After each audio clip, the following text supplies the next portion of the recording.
From the Big Bang to us expanding through our technology, what's possible in the universe is at its core the story of the rise of the superhuman. The reason that we were teaching the metal bending process to normal people, I did a lot of this in the military and some very senior people, it was not to bend metal. That was not the objective. The objective was to have people have an understanding that there's more to consensus reality than they generally believe, and that they have capabilities that extend well beyond what they normally be. For some people, you can call this transformational. Just like out-of-body experiences, near-death experiences, all of the so-called paranormal experiences, they all involve a manipulation of space-time. I've read a lot of sad stories about people who had psychic things happening to them when they were children, and they were treated really badly. They were thought to be insane or something like that and taken to doctors and put on drugs or something like that. If we had a more enlightened society, yeah, some people are nuts who have things like that, but some are developing genuine psychic powers. How could we find those people and tell them it's all right, and here's how you can develop some control over it and so forth? We very much need to do that, and that would cut down on a lot of human suffering. And we are finding weird scientific measurements. I don't know what they mean, but maybe we'll find one little insight that gives us more information about our scientific knowledge that could increase mankind's ability to do things, 10, 100,000 fold, who knows? It could be a breakthrough in physics as far as we know. And that's what the scientific research at Skinwalker Ranch means to me. I don't think that working at the Institute of Noetic Sciences has changed my opinion very much about human potential, because I think I came here already with the notion that we're capable of much more than we're told that we are. Science and religions have offered great insights into the nature of reality and the human potential. But the growing consensus is that the big questions, the big mysteries, remain. Are we alone in the universe? What is life? What was the origin of life on this planet? What is consciousness? What is the purpose of human life and the technology we have created? And finally, is there life after death? Join us as we will show you many things that are impossible, but they happened anyway. Impossible phenomena which are being investigated at places such as research institutions, government facilities, including DARPA, and defense contractors. Investigated as well at places like Skinwalker Ranch. That's the Skinwalker Ranch triangle right straight ahead. Places which are increasingly leading us to a new understanding of non-human intelligences and humans' creative purpose in the cosmos.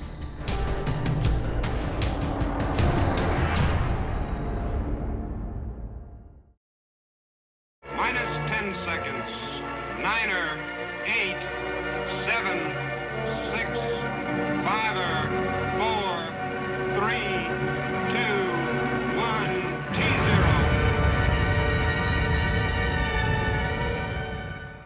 Since the detonation of nuclear bombs and the exponential growth of technology after World War II, there's been a growing recognition of the paranormal and its importance in developing a more complete picture of the universe and what's possible for the human species. We'll have a person sit in the comfy chair. We use an EEG system to look at their brain waves in their autonomic nervous system. And then on the other side, this is an optical interferometer that we're using.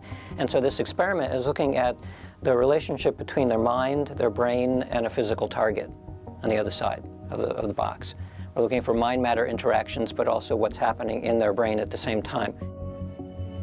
The emergence of a new kind of religion called spiritual, but not religious.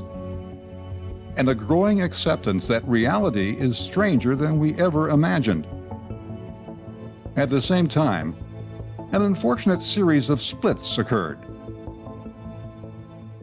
Different reports from around the world that were going on, from UFO sightings to haunted locations, cryptids, all these different things. And what I have seen in my time in the field, that there came this point where the interest in these topics and the study of these topics grew, but it all sort of veered away from each other because all these organizations cropped up that wanted to study isolated types of phenomena. So, of course, we had MUFON that was established. We had the Bigfoot organization. We had all these different organizations, and they all sort of wanted to stick only to their piece of the pie. And, you know, they wanted to study just Bigfoot or just UFOs or just haunted sites. Now, on the surface, that's fine, because I think a lot of advancement can be made if somebody really wants to specialize and look only at those things. The problem that I believe occurred is that there was a lot of data. There were a lot of cases that kind of got pitched to the side, because let's say you had a guy who called in to report a UFO to MUFON, and he starts telling about his encounter. He saw this flying craft, yada yada, and then he suddenly drops the bomb and there was a Bigfoot-like creature in my yard when this is happening. What occurred? The MUFON people say, you got to call the Bigfoot people. We're not interested. Thanks. He calls the Bigfoot people, and what do you think happens? Oh, no. We don't wear tinfoil hats. You got to call the UFO people. So these cases get pushed aside. So the paranormal divided into these four major camps or communities of study. 1. Bigfoot and other cryptids. 2. UFOs and aliens. 3. Ghosts and hauntings. 4. Superhuman abilities.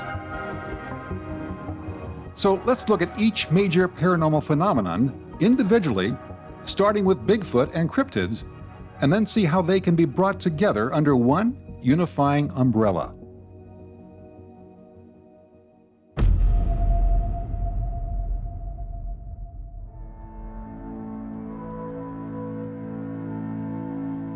At the beginning of the 21st century, reports of sightings of Bigfoot or Sasquatch rapidly began to grow in number worldwide. Most sightings were dismissed as misidentifications or illusions. At the same time, a growing community began to attribute the sightings to either an elusive hominid or an equally elusive great ape living in the forests of the United States and Europe and Asia. However, by the middle of the second decade of the 21st century, the possible nature of Bigfoot began to change dramatically because of the many unexplained phenomena associated with Bigfoot encounters. One of the most common experiences is that they just fade in and out of existence. What's the most problematic about in cryptozoology is the temporal relationship. In other words, they appear and then disappear and have some interactions. For instance, at the ranch, Skinwalker Ranch, we had several, they run along and then you see the tracks and then they just disappear. David Coombe is typical of the many normal people who have had such contact experiences. I'm driving down this road, gravel road, and it's covered with trees, and this big bipedal thing walks in front of me. Slowly, doesn't look at me or nothing, and crosses the road. And I'm like, what is that? You know, and I'm on the reservation, so I'm like, well, maybe it's a big Native American guy. You know, but it just didn't look right. I get down to the end of the tree, or where I thought it was crossing, and I look out in the field, and here's walking away from me a dark, hairy figure walking away, which I didn't understand because open field, tree line. This thing did not go to the tree line. It stayed out in the open field. As it walked away, it just kind of like faded out and like pixelated. And a lot of people say kind of like the Predator movie, and that's what I seen after it. And that was nothing super fancy, but that was my sighting. And I didn't talk about it forever because, number one, I'm in Nebraska. I didn't know there was Bigfoot in Nebraska. Number two, who was going to believe me? You know, especially with the disappearing part, because that's something I could never explain until I've heard other people talk about the same stories. Debbie Delisle had her impossible Bigfoot encounter at the Board Camp Crystal Mine in Arkansas when something invisible matched her footsteps as she walked. So I kept going, and I'd hear the footsteps, and then I'd stop, they'd stop, and then I ended up walking off into the woods towards where I could hear them and came to a ravine back there, and I saw something go flying behind a tree across the ravine, and I stood there and waited for it to show itself come out one side or the other, and it never did. And so I ended up walking back, and everyone's like, "Where's Deb?" You know, "Oh, there she is." And I thought maybe it was a deer or something small because it was on the other side, so it looked smaller from where I was. And Orville said, "What'd you see?" I said, "I saw something brown go behind this small pine tree." And he said, "Well, how big do you think it was?" I said, "I don't know, maybe my size." It was like 3/4 the size of the tree. So we went over, and I showed him where the tree was, and I could see a sign and a rock we call Shelley's Rocks. So we went over, and this pine tree was like 18 feet tall. The trunk was only this thick. Nothing around it, nowhere for it to hide. I could show you later if you want. And there's just no way it could have been anything else but that. I think it just went into a portal behind the tree, or once it hit the tree, because it was too big to, you couldn't hide behind something that thick. Indigenous people around the world have long traditions and stories that Bigfoot or Sasquatch is something paranormal. Jim White, a Santee Dakota Nation shaman, has learned about the paranormal nature of Bigfoot after his near-death experiences. To us, they could be spiritual, they could be physical, you know, they could be dimensional, universal, or they could be just right here, physical, right on Earth, you know. One of the stars of Animal Planet's Expedition Bigfoot series, Ronnie LeBlanc, is firmly convinced Bigfoot is something paranormal. My wife saw something come out of the woods onto the road, and she slammed on her brakes thinking she was going to hit somebody, but freaked out because she sees this tall humanoid form, and she can see directly through it. It looked like static electricity on your TV screen. And so people are experiencing these like cloaked beings, whether Bigfoot, alien-like. So I do think that this, you know, certain areas seem to have all this similar activity. They seem to be emanating in and out of these, for lack of a better term, portals, you know.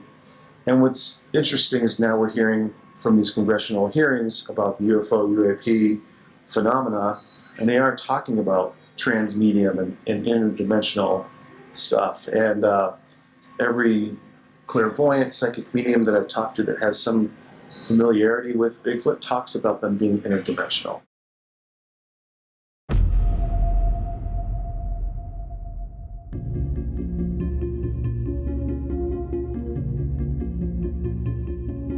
UFOs appear to us as not part of this world, not part of our society and social norms, yet they are in our world.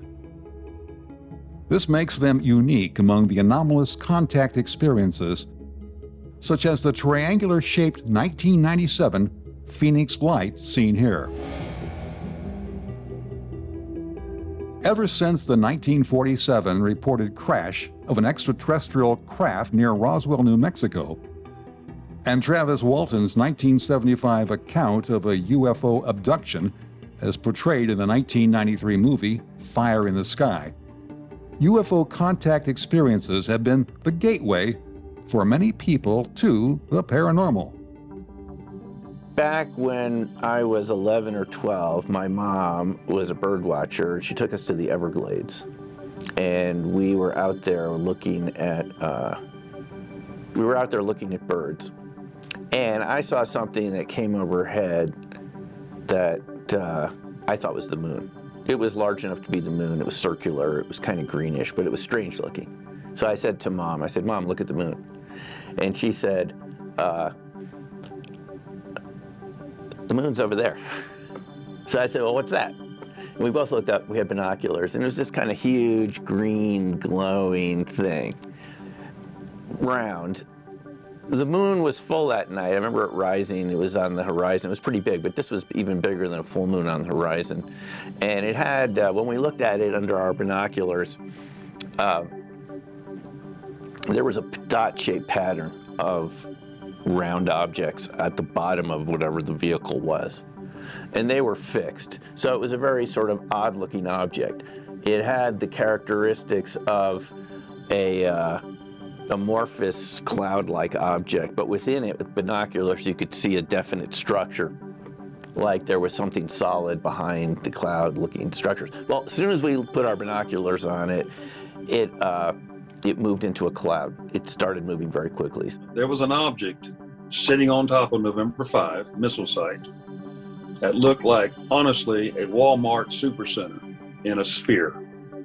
And it was as bright as any sun that I've ever seen a picture of. Had no hard edges, had no leading edges, had no right angles of any kind. Whatever it was covered in this gaseous envelope that just seemed to rotate around it. I mean, really, it looked honestly like a miniature sun sitting there. When I was 10 years old and living in San Diego, we lived down near Mission Bay, and me and my brother went down to the beach at Mission Bay to watch the Blue Angels practice.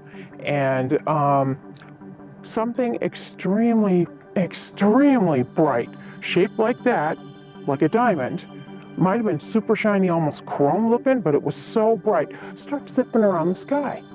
And the Blue Angels notice it, and they start trying to chase it. But it keeps evading them. And that's when me and my brother, we were 9 and 10, we looked at each other and said, that's not a targeting drone or something like that. That's a UFO. Here is a spectacular image of a triangular-shaped UFO captured on the security camera at Board Camp Crystal Mine in Arkansas in 2023 as it emerged out of nowhere and went behind the tree-lined ridge in the distance. Here are 2 commercial aircraft captured earlier.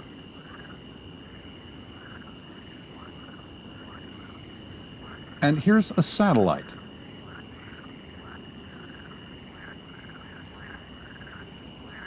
And here is the UFO again with all the other objects in real time.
For decades, most people have kept their UFO and UAP contact experiences to themselves for fear of being ridiculed.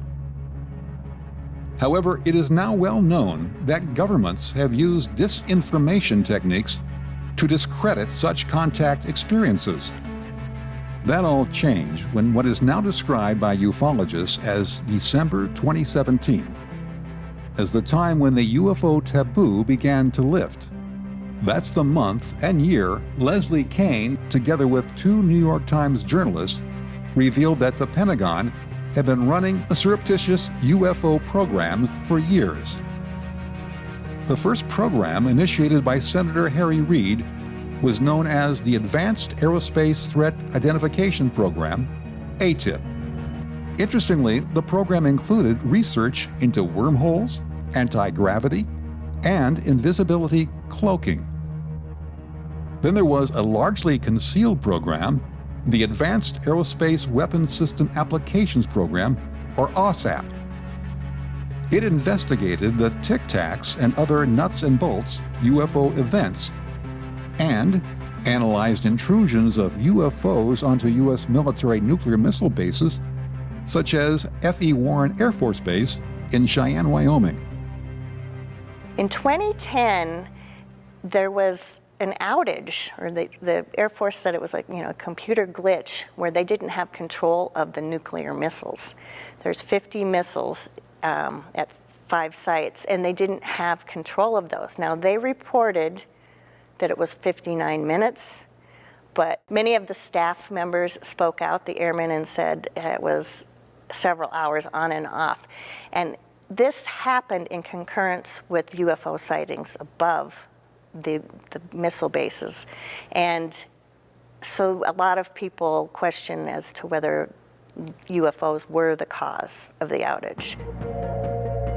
The Times article also included 2 videos recorded by the Navy of what were being described in official channels as some kind of alien craft.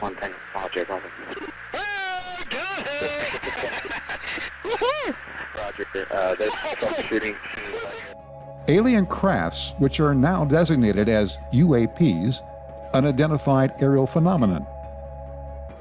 Richard Hoffman is a board member of UAPX, one of a number of privately funded companies investigating UAPs. So we measured the kinetic energy output of that was equivalent to the dam out near Las Vegas. We also looked at and found out that it was going at Mach 50. Okay, that it did not have any sonic boom. It did not heat up. The kinetic energy would have knocked the ships out around them and everything else. It didn't do that. So it was impossible. It's impossible.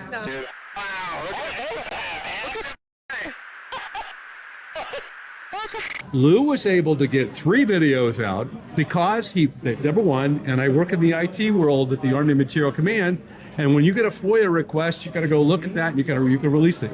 You can take a video and get rid of the GPS information, which tells you where I'm at.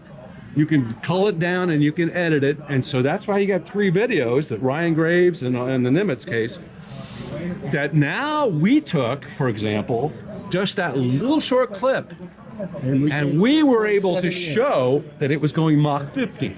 The fact that it's now the government is coming out and saying once again that, well, they're real, okay, it's allowing for scientists to feel a little bit more open to be able to have conversations about it, right? So let me give you an example.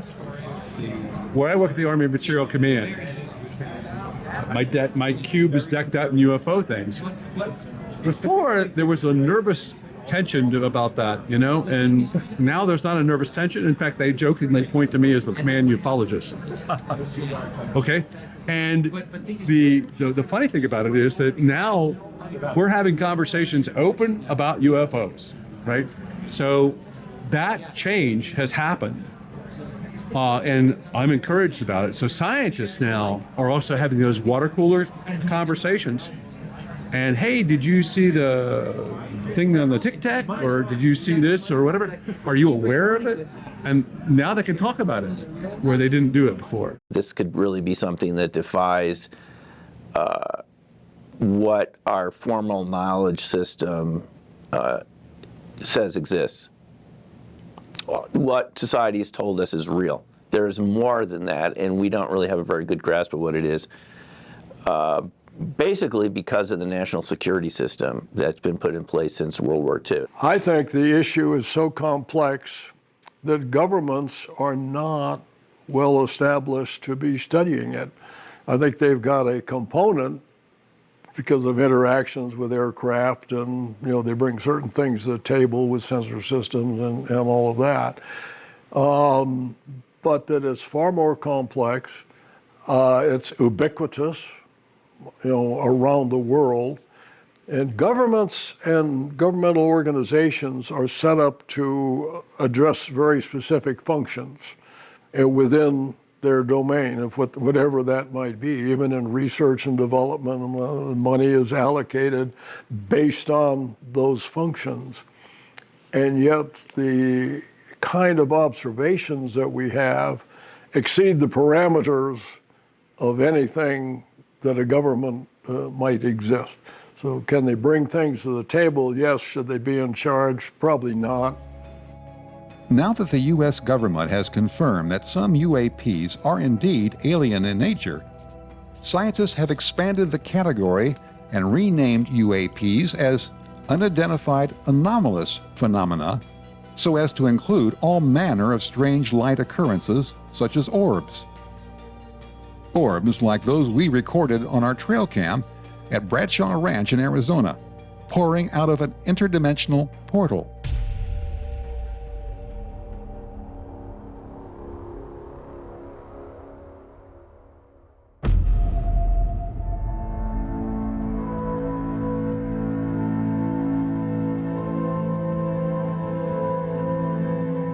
While the investigations of alien craft and Bigfoot are relatively new, not so for ghosts and hauntings.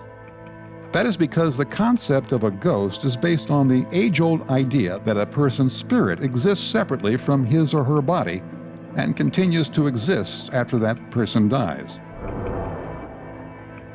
A concept that traces its roots back to the mysterious rituals of the early Egyptians. Ancient civilizations such as the Greeks and Romans also wrote intricate tales of spirits transcending mortality, invoking ceremonies and offerings to honor those who have passed on to another realm. Throughout history, the major religions have painted vivid depictions of souls departing their earthly vessel. However, the most commonly reported incidents of ghosts or apparitions is the appearance of someone who just passed away, perhaps a close relative such as grandparents or parents. Often they have a message for the living family member. Recently, investigators have been using technology to interact with the dead.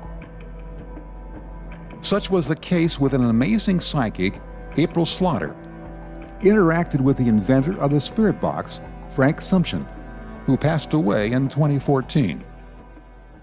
Frank Sumption was always an interesting character to me, and I learned about him about 15, 16 years ago, really delved into the work that he was doing, and I reached out to Frank because I was really doing a lot of research in the ITC research field. And I asked him if I paid him, if he would build me one of his famed Frank's boxes. And he said, absolutely not. I don't want anything to do with you. Never talk to me again. And kind of left it at that. Well, I left it alone. I didn't want to push the guy. He seemed a little cantankerous back in the day. And the boxes just started, when he was working with his own boxes, his own devices, they just started saying things like, you need to build one for April Slaughter. So people from the other side, I don't exactly know who, were pushing him to get me a device to work with. And so that started our friendship. Our friendship at that point kind of grew, and he sent me clips of the things that he was getting through his devices, and we just connected, and he ended up actually building and sending me 3 of his devices. This is the Ghost Box, and basically it's just an electronically tuned radio. Born in 1953, radio engineer Frank Sumption built his first groundbreaking Frank's box In 2002, it became the basis for all future spirit boxes. Alan McGargle, our paranormal investigator, brought his SLS Connect camera to the Afterlife experiment. This is the SLS camera. It uses an Xbox Connect sensor. It connects to a power supply and then to a Surface tablet. And essentially the heart of it is the Xbox Connect sensor. It has a camera, it has a infrared light source, and then a return light source. So basically it emits a pattern of little infrared dots. It's a rectangular pattern, there's thousands of them. And it measures those infrared dots, and it calculates how long it takes for those dots to bounce back off of something back to the sensor, and it creates a 3D map of the environment. And the idea that this was designed for was that as a Xbox user, you could become sort of the avatar. It takes your body and creates a character, and as you move, the character in the game moves. So the idea by using this with ghost hunting is that if we point this into a room where there are no people and we get bounced back in the shape of human forms, this can overlay what looks like a stick figure, and it locks onto arms and legs and hands, and as that stick figure moves, this can follow it and show it on the screen. The experiment to interact with Frank Sumption using these two pieces of technology was filmed in the abandoned Hotel Vernal's television room used for Halloween ghost tours. Finally, April gets the Frank's box to work. Gotta find a more clear way.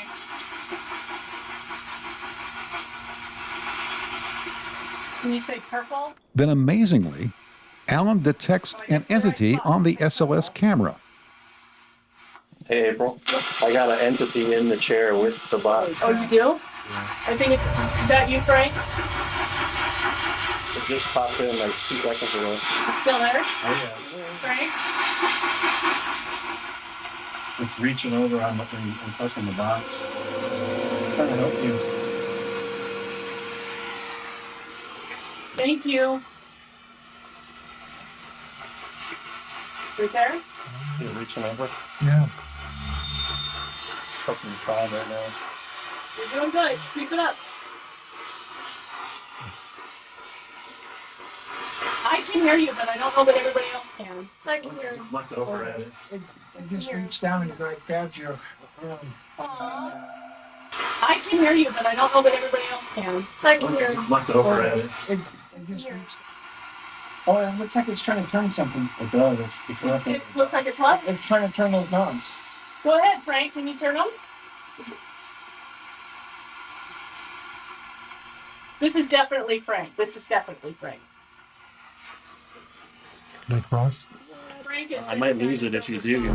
Oh, whoa, hold on. Oh, wait. We got a large entity just behind you. Behind me or over here? In the doorway. Awesome. Oh, explain. It's okay. You Frank's can come still back. there, though. Frank? Just, Frank, let me know when I need to stop, like where it's supposed to be. Or you can move it for me. Again, Frank helps April adjust the Frank's box. Looking down at it. Yeah, he is. At one. The head's looking down at the box. Figure it out.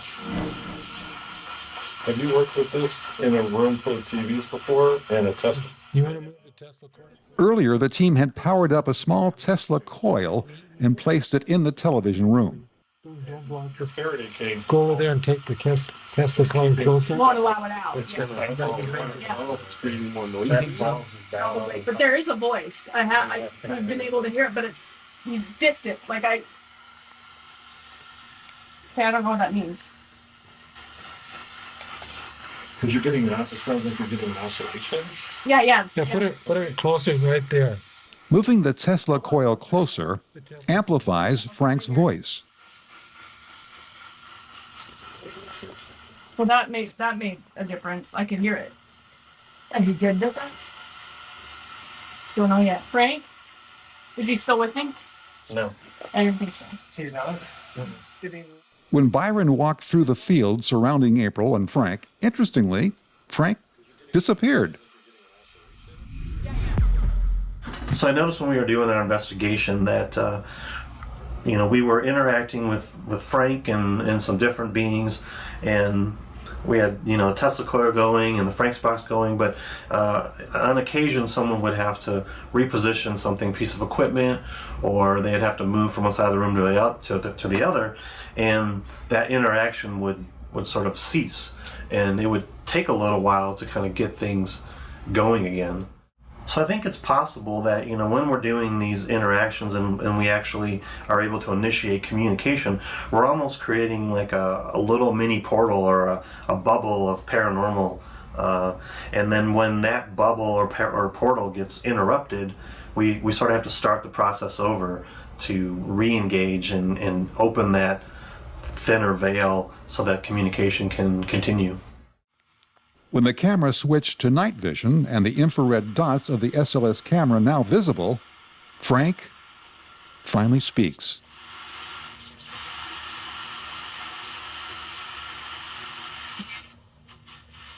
that better? That's more of a radio signal than I've gotten this whole time.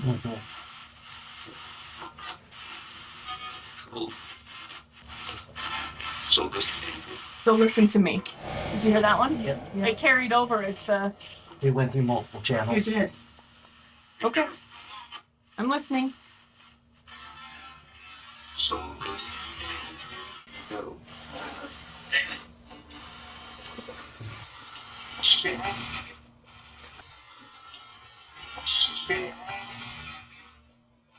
You can hear that. Shit happens? Yes. All right, we got that. That was clear. I know, I was gonna go touch it, and I was like, Don't touch it. I think I've got it. It's back in the chair? Yeah. So one thing we noticed was we had a clear communication from the Frank's box, but at that time we weren't actually picking up anything on the SLS. So I believe that these entities take a lot of energy to do what they're trying to do, and materializing so that we can see them with the SLS and clear communication probably can't happen at the same time. They don't have enough energy, enough power to do both of those, so they sort of have to go back and forth between communicating and then being present in our realm. Among the living, being able to pick up on people, communicating through such devices is really indicative of their talents. And then people on the other side have to kind of learn how to bridge that gap and work within their own abilities to communicate with us. And I think Frank was excited that we were all open to the fact that not only would we love to hear him possibly through the device, but we would like to see through the SLS or on any sort of equipment that we had with us in that room. I think he wanted to manifest in every way possible to say, hey, I'm actually really here. I'm still around. I'm still paying attention. And I think he just put as much energy as he could into it to manifest because he was so excited about the situation. Frank was now back with April. It's fluctuating so much. Yeah, it's got literally elbows on it, and his hand's kind of up. Now he's kind of messing with the front of it a little bit. April, you want to go take a look once? Yeah, I do. Stand up and see what happens. I want to. I'll be right It back. looks suspicious. I'm just gonna stand up and look at it. Someone just said stay here. Yeah. I heard that. He's got his feet on him. Well, I'm just gonna stay here then. I don't want to. Like reaching out with his feet, like kind of kicking, like come back. Okay, I'll stay. I'll look at it later. I think is that okay? That's crazy. That was cool interaction. Yeah, it was. We know April. Did you hear that? Yeah. I don't want you to leave them. They're getting through.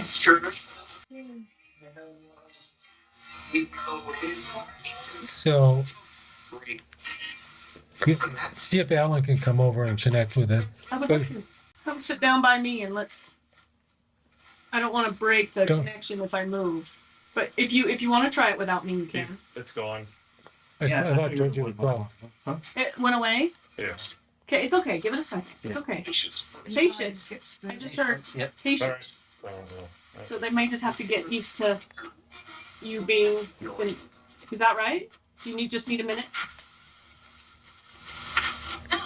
No. Well, we're gonna hang out and just see if you can connect with Alan here, okay? I'm Alan. I just came here to visit with you. because I'm interested in this, and feel like I have a connection to this world where you live, and I want to know more, and I want to connect more. Submission. It's back. Dad is sitting in the chair. Just take a something. And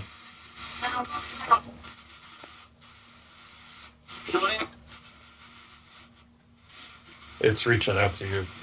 To move him? Yeah. Awesome. what do I need? Oh wow, I feel it. Where? Started in my elbow right here, and it shot all the way through my whole body. It's like a tingle. It's not a negative feeling. Oh no, it's a hug. So when I came over here, it wasn't there at first, and then as we've been experiencing all night, it takes a few minutes, and it came over, and I could kind of feel sort of like I do have hairs. I kind of feel the tingly, and then I forget exactly what we did.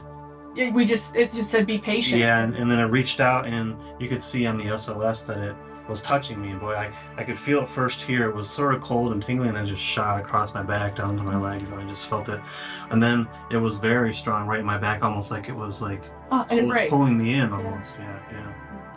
So what did you feel when you reached up here? And When I put my hand up there and asked that somebody guide it, the physical movement of my hand was not my own will. So I allowed. There was a trust there. I just felt okay to allow whoever was with us, which I believe was Frank's assumption. And Frank's the one that built. He built this box. This is his number 37. I think in his lifetime he probably got up into the hundreds, but this was number 37. And so I've been reaching out to him and asking him to participate. So I felt okay to do that. But as I got closer to the dials, it was like somebody had put something cooling, like a cooling agent, that made you kind of tingle, like kind of when your hand wakes up after it falls asleep, to a smaller degree. And it was mostly on this side of my hand, and it was steadily there. That's what felt in my elbow. Yeah, it was steadily there for a good 20 seconds or more. And you could see in the SLS where your hand and it moved together, like it was pushing you. It was pretty cool. So validation, Well, for sure. It's for sure. When I learned to stop second guessing what I was feeling, then that's when the magic happens. Yeah. So thanks, Frank, and thank you. That was an interesting experiment. It worked. It did work. I hope that the more people are open-minded and are accepting things that maybe they didn't accept earlier in their lives, is just a better understanding that just because you don't understand something doesn't make it evil.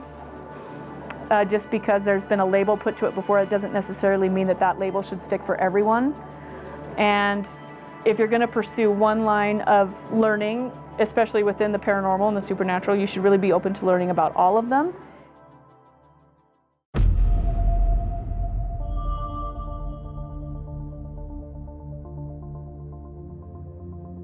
What is a human? For many of us in Western cultures, we are told by society and the conventional scientific worldview that we are an isolated, irrelevant piece of meat. We are much more than that. Dean Raiden is a chief scientist at the Noetic Institute. He has discovered that we have superhuman capabilities. For many, many years, and I was thinking then, well, how do I know when I'm working up to my potential? I think I am, but maybe I'm not. So I started looking into the literature on that as well, and soon realized that it's kind of true, that we're limited by what we think we are limited by. And of course, you have to cast that in terms of we are embodied creatures, we are stuck in space-time, there's lots of limitations which are quite real, but I think in terms of the mind, it's much, much less constrained than that. In 1938, Action Comic Books released on its cover the first of many superheroes, Superman. Superman was the brainchild of Jerry Siegel and Joe Shuster, and provides the perfect metaphor for us as superhumans. Superman has two personas.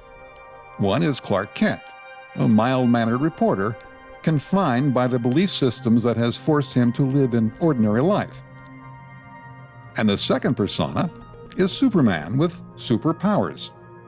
Superpowers that do not let him exist in our everyday world. Interestingly, in order for Clark Kent to transform himself into Superman, he enters a phone booth At the time, the phone booth symbolically represented technology connecting humans to the greater world, symbolically representing for us today contact and altered state experiences, along with many remarkable psychic abilities. In other words, the means of transcendence into our own superpowers. We as humans, we know very little about the human energy field, human consciousness, what our potential truly is. And I think the more we delve into that, the more we will start to understand some of these other things that seem so strange to us now. Life is everywhere. It's complex and diverse. However, science has no agreed-upon definition of what life is. Yet life is doing improbable things. This is even more true for humans, as we are, through our creativity, expanding what is possible in the universe. The sudden appearance of over 5 billion cell phones on the planet did not happen by chance. Stephen Browdy is a philosopher, parapsychologist, and jazz pianist. He argues that life and human behavior and abilities are not understandable by scientific analysis of material and energy into smaller and smaller parts. A lot of the resistance to taking the psychic realm seriously has to do with various misconceptions about the nature of science. One of them is that most scientists assume that wherever explanation stops, wherever explanation by analysis stops, it always stops at the level of the very small, the atomic, the subatomic, the neurological, the biochemical. Now, it's perfectly okay to say that explanation by analysis can't go on forever, that sooner or later we're going to come to some phenomena that are basic, that are inexplicable by anything deeper. It's just the way the universe works. That's okay. But what scientists usually add to that is that explanation always stops at the level of the very small. I call this the small is beautiful assumption. Now, that's not an empirically established fact. That's just an assumption. And there are plenty of reasons for thinking it's false. None of humans' ordinary behaviors of setting goals, problem solving, and building complex structures are reducible to the dogmas of quantum mechanics and relativity. Neither are human superpowers. Nor are the mind or consciousness reducible to or explained by the workings of the brain. Consciousness is, as I say, primary, and the physical evolves from consciousness as opposed to the other way around, and no, the brain does not create consciousness. So what are human superpowers? Many superhuman abilities derive from a person entering an altered state. Savants are one of the most mysterious cases of superhuman abilities. The 1998 movie Rain Man was inspired by the extraordinary talents of Kim Peek. Do you know how much 312 times 123 is? 38376. He's right. Savants are interesting, unexplained cases of people that are known for their exceptional memory, calculation abilities, language skills, artistic talents, including painting and music. These specialized skills show up with no identifiable time of training or learning. It is argued that savants operate by directly assessing deep, unfiltered information that exists in a domain that is not normally available to conscious awareness, but might lurk in all of us if we could just enter the right altered state. It shows why it's important to understand how altered states of various kinds can lead to other remarkable displays, analogous to those of the savant or the prodigy. We don't understand prodigies. Where did Mozart get his abilities from?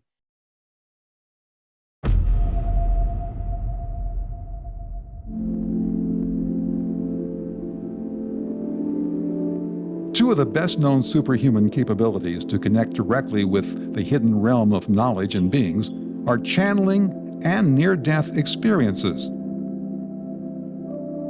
Recently, medical technology has brought many people back from a state of being brain dead, and science has been documenting these most profound altered state experiences, called near-death experiences, or NDEs.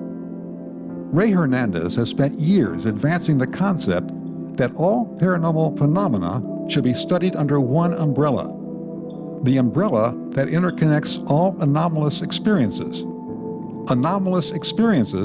that he calls the contact modalities. Most of the academics in the Consciousness and Contact Research Institute argue that consciousness is fundamental and that all of the paranormal is one interrelated consciousness-based phenomenon.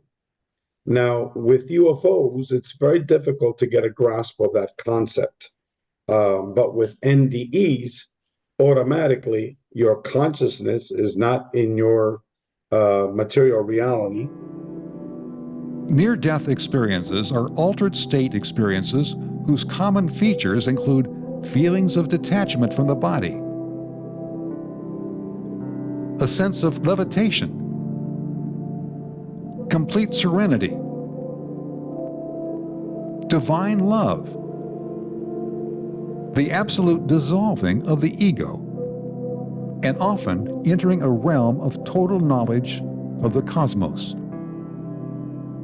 Dr. Melinda Greer is a recently retired pediatrician. She is described by Ray Hernandez, quote, Dr. Greer is one of the top 5 major experiencers of the contact modalities, end quote.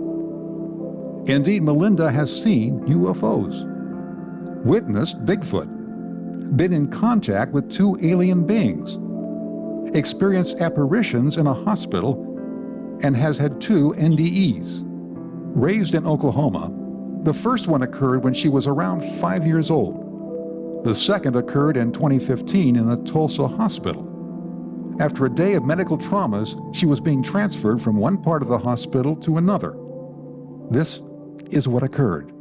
What happened, according to my nurse later, to what she told me, is my physical body was not breathing and then began to have seizures, rather massive seizures. She was having a hard time holding me in the wheelchair. She was a small person, but she was a nurse, so they're used to manhandling people. But she was having to try to get me back to the CVICU. She had no way of letting anybody know what was going on. She had no way of communicating with them. She was all by herself. And she's trying to hold me in the wheelchair because I'm having these horrible seizures. And she said I was purple, blue, looked awful, and she's trying to get me back. She said she had her chin hooked over my head and was just like holding me in the wheelchair and pushing with her chest, trying to get me back and trying to steer and everything. So anyway, so that's what was occurring in the physical. What was happening with me, my consciousness, was I don't recall anything about tunnels. I don't recall any of the usual NDE things that they talk about. What I recall is, the first thing I recall is being back in that area of unconditional love. But in this case, it was pure blinding white light. I say blinding, I mean, it was just brilliant, brilliant white light and that unconditional love. And then I was zeroing in on what I would call my group. And to me, they were a group that I'd been a part of since the beginning of my existence, whatever that was. They were non-physical, I would say energy beings. And so I joined them and became a part of the group again. And then I recall swiftly, like, you know, a sense of, I mean, I had emotions. They weren't human emotions, but a sense of relief to be back where I belonged and where everything was right and proper, and able to, like, I use terms that we use with computers, upload and download, because it's a useful term, and it gives a sense of that instantaneous being able to just shed the burden of the memories and, you know, all the traumas and everything associated with physical existence. I was able to just divest myself of it and just put it into the group's database for whatever that's worth. And it was everything. It was the emotions of all of my existence as Melinda Greer, you know, just everything, all the memories, all the emotions, everything that was good, everything was bad, everything I'd ever done. I mean, it was kind of like the life review, but there was no censure, there was no sense of anybody judging me or anything like that. It was just like being able to just shed it like a skin, which was nice. I haven't been a bad person, I haven't had a bad life, but I mean, compared to that place, I mean, yeah, anyway, it's wonderful being there. But anyway, so I was back there among my group, and I don't remember a lot of that. I remember I had brief, like, memories, flashes of we continued on with something that we were responsible for, like, I don't know, we would pop into other realities and other existences and do things and manipulate and get data. I don't know what it was. And then we would come back there to where the group is. So we had the ability to go in and out of different, I don't know, dimensions, different physical, I don't know, I have no idea. Other planets, I have no idea what it was, but I just have vague recollections of that. And anyway, I was just able to, there's no time there, so it was a sense of just relaxation and rejuvenation and reconnection and being in that unconditional love, and it was awesome. I'll talk about the love because it was weird. You know how in biology things have a sense of where the sun is, you know, it's called trophism, where things gravitate towards or try to go towards certain things. They go towards ascent, or it's called trophism anyway. And they try to go to a certain stimulus. But there was a sense of where whatever generated that love was. And it was like over in this direction. There was a directionality to it. So I wasn't there, you know, but I was in the, you know, close by, I guess, whatever that is. And I never got to see God, for want of a better word, or creator or source or whatever you want to call it. I wasn't ever able to see it or be in exact presence of it, but there was a sense of where that was, what was generating the love and the light, and where I really wanted to be. That's where I wanted to be. That was the nectar that the butterfly was trying to get to, you know. So anyway, so at some point there was a consensus that I needed to return to the physical, that my being at whatever I was up there needed to return to the physical existence. And I remember having a sense of, I don't know, dismay, dread, something like that, really not wanting to do it, but you don't go against the consensus. It's like that group had given over its free will or its communal free will to the group, and then ultimately to that source of whatever that love was. We'd given over we'd consciously chosen to give over our free will to whatever that higher power wanted us to do, for want of a better, I don't know, but that's the way I feel about it. Anyway, so I chose to go back. You know, and I was told that I would not be able to bring everything back, that there were memories that, one thing, they don't translate, because as an energy being, everything is like surround perception.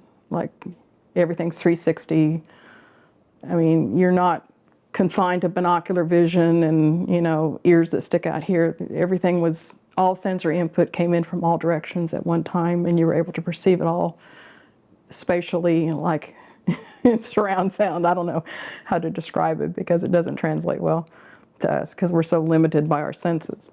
But anyway, I wasn't able to bring everything back because you can't, for one thing, and for another thing, it wasn't allowed. In addition to a number of unusual capabilities after her NDE, Dr. Greer also has the typical relationship to death of people who have had near-death experiences. The main thing was I was no longer afraid of dying, which I think, you develop that over a lifetime when you lose loved ones and you lose family members and friends and things like that over time. Then you develop a sense of, hey, at some point that's going to be me, and to lose that fear of that, to know that you exist beyond, the physical body. And I was happy to exist beyond it, and I'd go back there in a minute. That changes you. Yeah, you lose that fear. Carol Morgan was leading a normal life when suddenly she entered an altered state and began channeling sacred attunements and channeling an alien being. I was in Taiwan in September of 2018, and I was in a meditation. During that meditation, I had an out-of-body experience. I didn't know it at the time, but now I understand what it was. And I found myself in the Swiss Alps. Physically, I've never been there, but I knew it was the Swiss Alps. And in the meditation, we were being led to this being that had a message for us. When I started approaching that being, I realized that it wasn't human. But it's not that I saw the being, I've perceived the energy of the being. And that being's message to me was that I was on my way to changing the world. When I came out of that meditation, I had a small receipt from a Taiwanese 7-Eleven. I wrote down the message, and then I felt like there was more that needed to come out. I grabbed my notebook and I started on the back. I thought it was going to be another short message, and I wrote about 4 or 5 pages of channeled material where they introduced themselves as the Blue Avians. He said his name was Zena, and they basically let me know that through them I was going to learn about human consciousness and about their role in humanity and in humanity's ascension. Our lead investigator, Ellen McGargle, sat down with Carol to speak with the alien being known as Zena. My name is Zena, but I am not Zena. That is a name. We do not use names in this density. We do not need them, for we are consciousness and we are all connected. The reason why we provide these names is for your comfort, so that you understand, or at least feel, or have a sense of feeling, that you are speaking to a certain being. We are consciousness. We are awareness, as are you. You are not a body, dear beings. You happen to be having an experience where you believe that you are in a body, but the body is simply a vehicle for you to collect experiences that are coming back to the collective consciousness. Your growth, your expansion, that is what is expanding the collective consciousness. Your experience, that is what you are here for, dear beings. This is a beautiful opportunity. We are aware of your work. We are aware of what you are trying to do. And we will tell you, trying to explain to humans that they are not humans, that they truly are spirit in a human condition, is a noble yet very charged labor of love.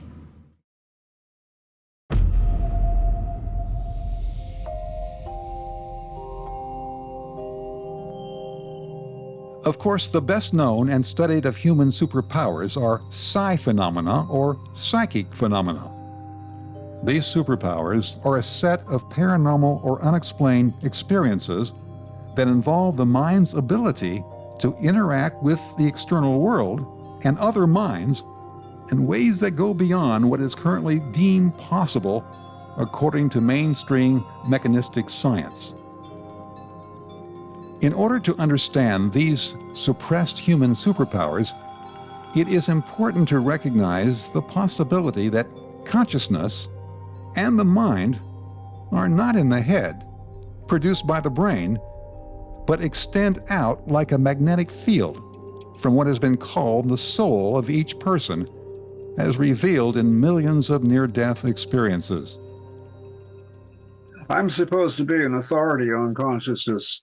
And when people ask me to define consciousness, I think, oh no, nobody's been able to define consciousness in a way that makes any sense to me, you know. I don't think consciousness can be reduced to certain chemical compounds or electrical phenomena or something like that. Consciousness is certainly involved with the body, and our chemistry and whatnot has an enormous effect on how our mind works. But my best guess is that mind is something basically different and real in its own right. And yes, understanding how it interacts with the physical is important, but if we really want to understand consciousness, we've got to learn to study it in its own right. Charles T. Tart is a renowned American psychologist and parapsychologist, celebrated for his groundbreaking research on the nature of consciousness, particularly altered states of consciousness. His lifelong dedication to exploring all facets of psi phenomena has established him as one of the pioneers in the field of parapsychology. Psi phenomena is our general term for some kind of interaction between a person and the world. It couldn't happen. If you want to think of it as input and output, I do it that way because I used to be in ham radio. Then something like telepathy, where you pick up someone else's thinking, or clairvoyance, where you know something about the physical world when there weren't any physical cues. That's a kind of psi input. Psi outputs gets trickier. It gets trickier because there's been a lot of fraudulent attempts to make people think people have psychic powers and then they should donate money to their church or their foundation or something like that. But once in a while, we know that just wishing just can affect the world. Regarding outgoing psi phenomena, telekinesis is the ability to move objects with the mind, particularly during what is known as the poltergeist effect, when an emotionally charged child or teenager causes objects to fly around the room. Wolfgang Pauli, one of the founders of quantum physics, collaborated with Carl Jung, a pioneering psychologist, in exploring the intersection between physics and the mind.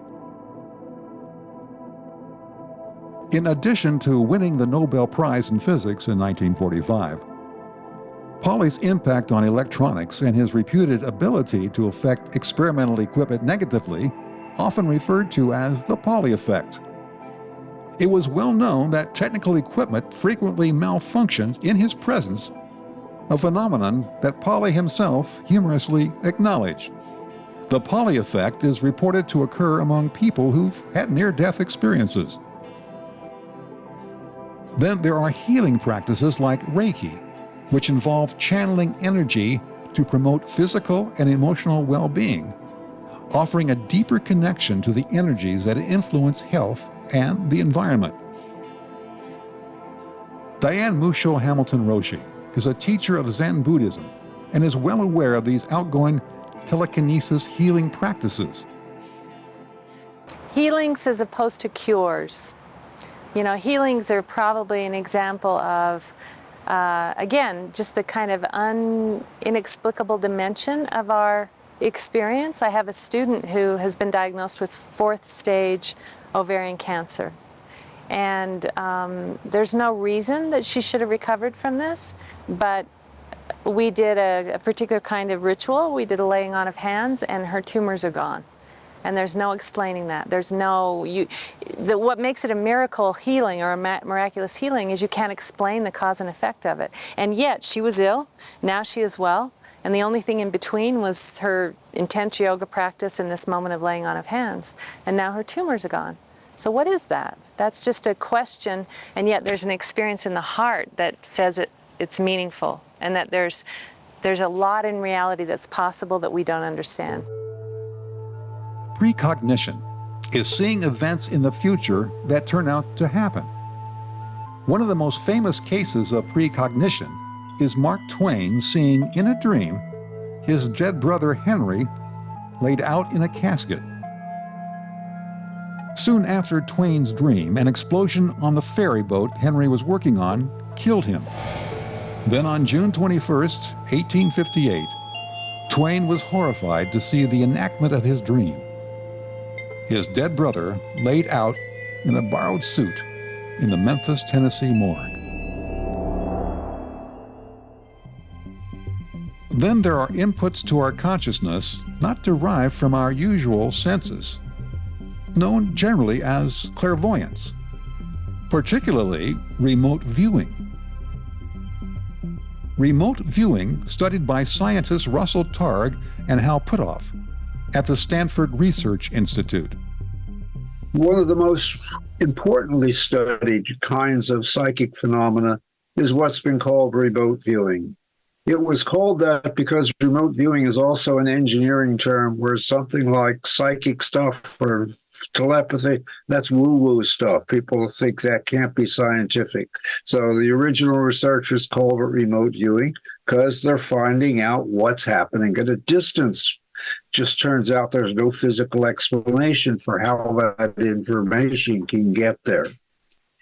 Some people can basically understand what it is. A lot of people have had success giving it a try. It needs a lot more research. The government was supporting it for about 20 years when the support was largely secret. And then when it became public and congressmen started getting letters from the devil must be making them do it, or this is crazy, why are you spending my tax dollars on it? Most of the research got much more limited. And I'm talking about the scientific research. What people are playing around with and having interesting results, that's different. In 1995, the CIA declassified a top-secret remote viewing program, Project Stargate, run mainly by these men and women seen here in a 50-year reunion photograph. The project was a multi-million-dollar program enacted by the CIA at the height of the Cold War to try and get ahead of the Soviet Union on powers of the mind. Here's an excerpt from the document. The CIA has successfully used parapsychological techniques for offensive intelligence collection. U.S. research has demonstrated the ability to use paranormal sensory mechanisms for intelligence collection numerous times. Then there's the point man syndrome, first recognized during the Vietnam War. Units learn very quickly that there are certain people, if they're out in front, everything's okay because they sense danger in a way that others don't. Now, the physical question that comes up is are there skills there where they recognize some physical changes that are taking place for potential ambush or booby traps or things of that nature? Or is this something that's innate that they do have a forbidding? I have talked to individuals who say, they're out walking point and having an out-of-body experience where they're above looking down and say, oops, there is an ambush ahead of us. Again, these things get very hard to prove, but in general vernacular in the military, pretty well accepted. We wanted to test for ourselves the reality of remote viewing. And through a strange sequence of synchronicities, the opportunity arose to do it on the edge of Skinwalker Ranch, a place that Colonel John Alexander knows well. What is interesting to me are the transformations that have taken place at what's now known as Skinwalker. It was not known as Skinwalker when we had it. That's a name that came along after. But the point is we had some level of instrumentation that was on doing photography, in particular 24/7, and then everything being reviewed. Now with Brandon Fugel has come along, he's escalated that to another level with the amount of instrumentation that's going on. And the events happen, and yet they seem to be more complex and just as perplexing, even though this is where I got to the precognitive sentient phenomena, that it, whatever the control mechanism is, seems to know, what kind of instrumentation is going to be there, what will happen to confound it. In 2023, one of the stars of the History Channel series The Secret of Skinwalker Ranch, Thomas Winterton, pinpointed for our team the location where we could do our own experiments. On the eastern edge of the ranch's property, almost immediately, we filmed an anomalous aerial phenomenon over the ranch.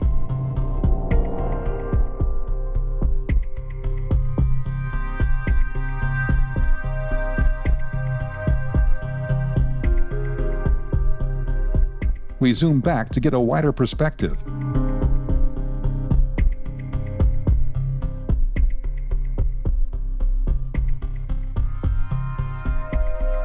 This phenomenon is nearly identical to a UAP the series captured over the property. We fired up our REM pod and placed it on the edge of the property boundary. To our surprise, it immediately started interacting with Alan. Step back so we can communicate a little further. Holy shit. Step back a little further, please. Are you Native American? You're native? Can you come forward if you're a native? We brought our spirit box into the interaction. Who are we making contact with?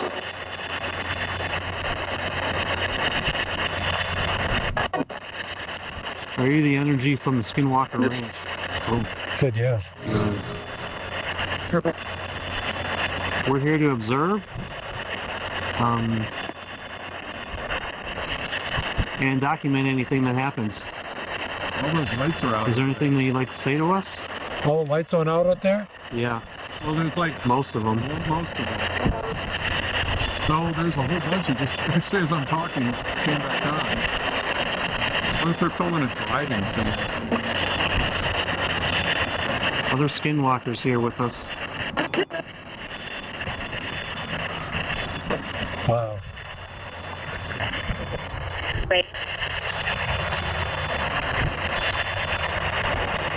Are there anything else here with us? Is there any extraterrestrials that we would call them on Earth? Any interplanetary beings with us?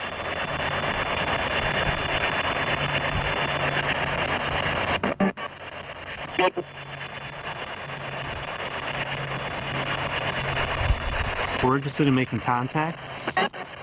We were wondering if you'd be able to materialize or send a craft in our direction that we could validate. Hold on, there's a light in the sky, guys. Where? They're shining a light in the sky. Yeah, I see it. Holy fuck. I'm gonna turn this off for right now. I'm gonna try another spirit box session here. I'm next to the REM pod. It's still going off. Inexplicably, there's no reason for it to be going off. There's just energy that it's picking up. Can you open a portal for us? All right, I got strong energy when you said that. Very strong energy shot through me. You did? Yeah. When I said that? Yeah. Would it be possible to open? It's very strong. Oh my goodness. Would it be possible to open an energy field, a portal at this time? I said yes. Can you do that now? Can you run it through Alan? Run it through Alan. Interestingly, when we showed him the footage, Alan had no memory of the contact event he described, a classic example of a time slip. Unfortunately, no craft showed up for us, but most amazingly, the REM pod went off constantly for over an hour and a half, unheard of. Our experiments yielded a couple of impossible events, just enough to deem our efforts a success. Are you the energy from the Skinwalker Ranch? Oh. Said yes. Yeah. If I were to speculate on what the work at Skinwalker Ranch means to humanity overall and to science overall is, well, I think it's opening people's minds to understand that science shouldn't be closed off to simple mechanical cause and effect concepts.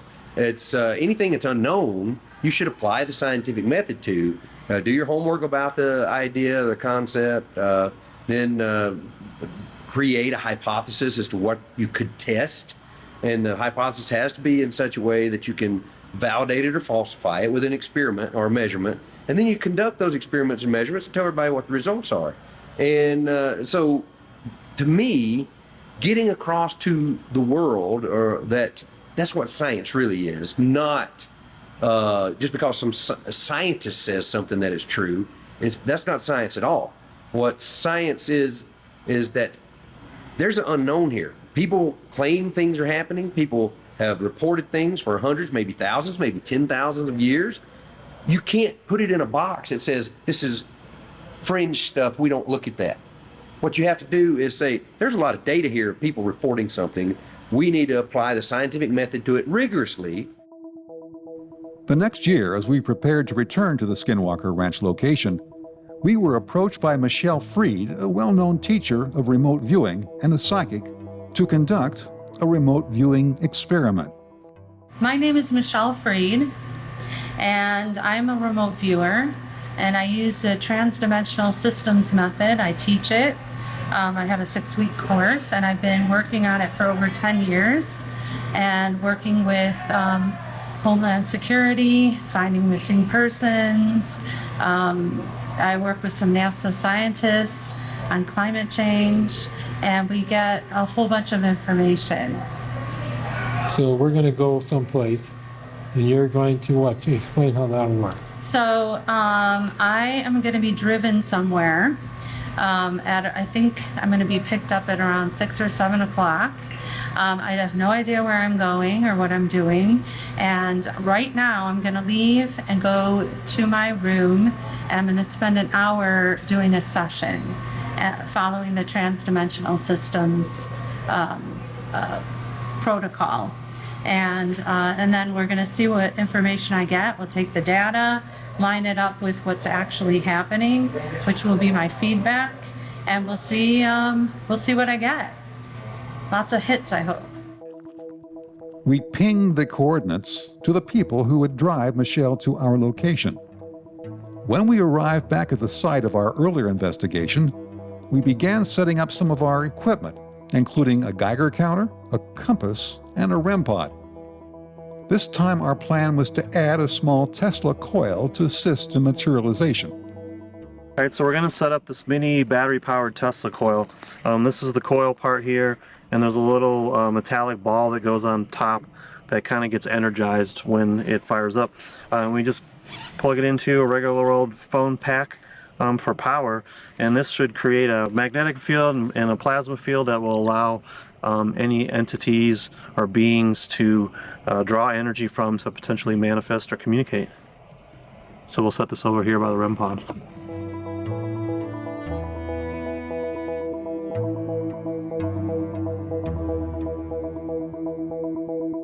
Michelle arrived as it was getting dark. What was happening as you were pulling up? I started getting like goosebumps as I was pulling up, and my whole body was having some kind of reaction. Oh, wow. He was in the middle of telling an amazing story, and I'm like, wait, stop. So do you know where we are? I have no idea. All right, so come over this way. Taking your spray. Oh, yeah. All right. So if you see, there's a field here with sprinkler going, watering. You see where, so this is the mesa behind Skinwalker Ranch. So you see where it starts to dip down right there? Yeah. That's the Skinwalker Ranch triangle right straight ahead. Oh, wow. So as far as we know, this is the closest public place that you can go to be near the ranch. Interesting. So the Skinwalker Ranch property is basically right there. Okay. Okay. So, yeah, interesting. I was getting a lot of cool, here's like that's interesting. I was getting a lot of weird stuff. So this is kind of a rock structure. Yep, and it dips down right there. Yeah. That's the mesa. And for some reason, I was, That's the triangle. yeah, getting Holy moly. something like that. But I was also focused, there was something underground with, it felt like energy rising up. And some kind of crystalline structure, but the energy was moving in an upward direction. And then also these orb, what I perceived as orb things. And then I had, well, also here, I was getting these, I'm calling them subjects, but I'm not sure if they were human or non-human. Okay. And when I say non-human, it doesn't jump to alien. It could be an animal, a fish, something like that. But it felt non-human, and I was describing them, and there was a connection, okay? And then I started getting a physical response of like an anger and something about resistance, and where I had where was it, resistance? It's like, So do you want me to fill you in what happened? Yeah, and then I guess we can go through all this. We set up the REM pod, and we made contact with something intelligent that would come in and out as we asked. We asked if we could set up the Tesla coil, and it was very adamant Interesting. that we didn't. Okay. So it's set up over there now. Wow. Because I don't listen very well. Wow. And so I did write like scientific experimental, I put on here, like here. I mean, we can go through, but the focus on the energy and structure, underground experimental, humming sounds. I had a vortex rising, vibration, pulsing. It feels like energy is firing off pulses. Interesting. Like boom, boom, boom. That's what I was getting. And then I wanted to know, what's the purpose? Measuring and transferring. That was also a big thing about transferring, something moving back and forth and transferring. And then I was getting these orbs, which was really interesting. I wasn't sure if it was orb, like what we say orb, but these, what I perceived are these round spherical entities that had a consciousness. And it felt like I was getting this like download of information, like they had no ending and no beginning. They were just is, you know, they are. Okay. And they had this kind of, I wrote, impression of what I perceive as orbs feels like a foreign, unfamiliar entity with no beginning and no end. Interesting. And so just like a constant energy? Something like they were a consciousness.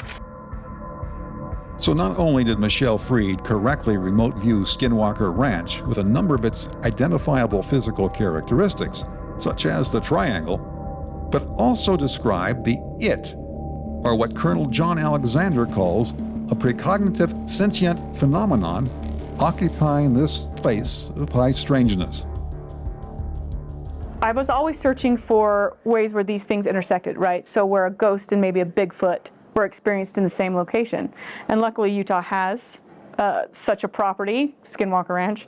So I did a lot of research on that property too, and I came up with something that I just felt, and I got messages from the other side that kind of helped bolster. That is, whatever is at play, at least on that piece of property,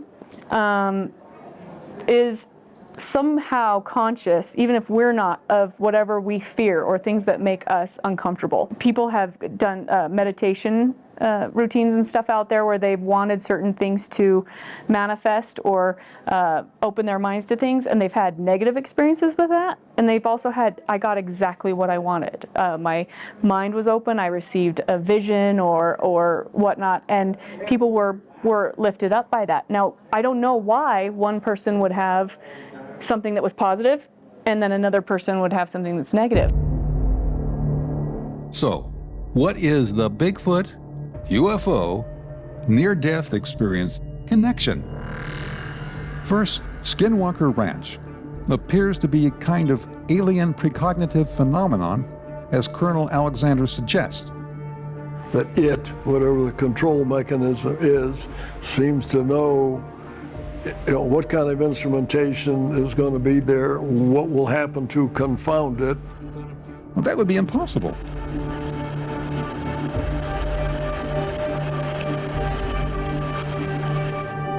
What about a Bigfoot disappearing before your very eyes? That would be impossible. UAPs that defy gravity. That would be impossible. People who have passed away touching living people. That would be impossible.